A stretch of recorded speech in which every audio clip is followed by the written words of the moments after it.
Well, hello again YouTubers. I'm Timmy, Nikon fan and amateur portrait photographer. I specialise in incoherent and unscripted YouTube videos. So I had a previous video talking about the Nikkor 105 f2 DC, bit of a classic portrait lens. Fallen out of favour, I think, a little bit.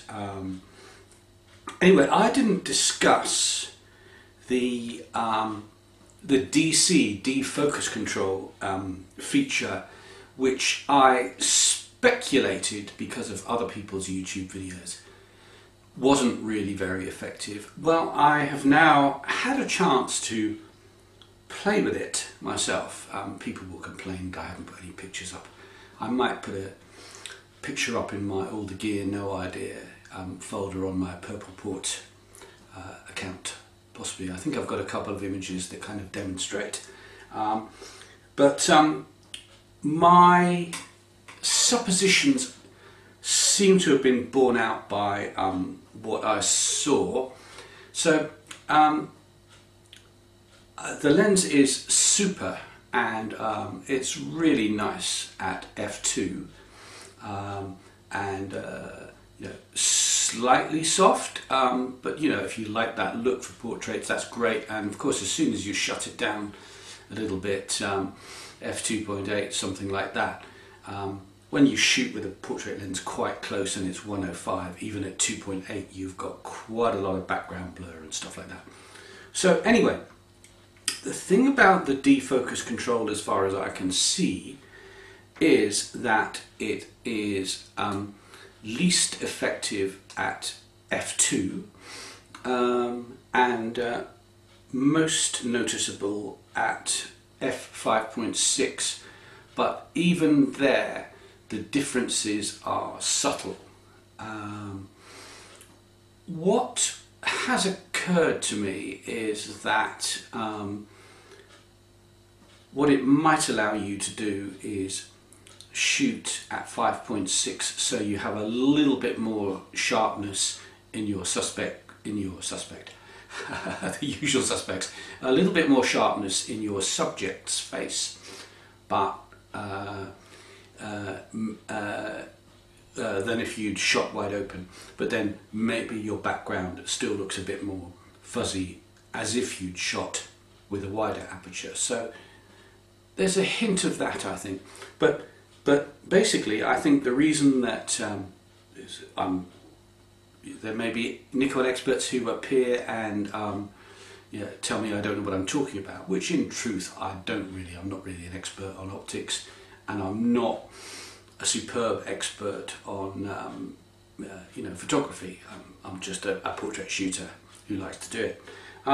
But yeah, I think the reason that nobody has posted a load of videos about how wonderful the DC feature is because it doesn't really make much difference to the way your image looks. I think it's probably one of those things that was a good idea, expensive to implement, sounded great, but it really wasn't very effective, and that's probably why there were only ever 2 lenses made with it, and nobody's talking about it or interested in it these days. And I suppose with Photoshop and the ability to just make a Gaussian blur layer and sort of apply it and sort of paint it out and paint it in, then something as subtle as the difference this makes is probably, there may be folks who value it, but I'm thinking the DC feature is not something that I'm going to use very much. Now, that's not to trash this lens, which I think is really excellent. It's a lovely piece of kit, does the job well. I was always amazed that Nikon didn't have a decent f2 portrait lens that was anything like affordable. I mean, these things always cost an absolute fortune and were out of my budget, so I was always shooting with you know, the 85 1.8D and then later the 1.8G and stuff like that. And this was like a lens that was a bit out of my price bracket. I got this one for slightly under 500 from MPB, and I think because of the mania for mirrorless and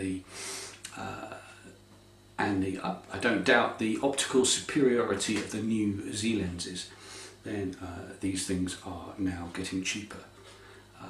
But I didn't notice that pictures taken by expert photographers with high quality Nikon equipment in the past looked poor.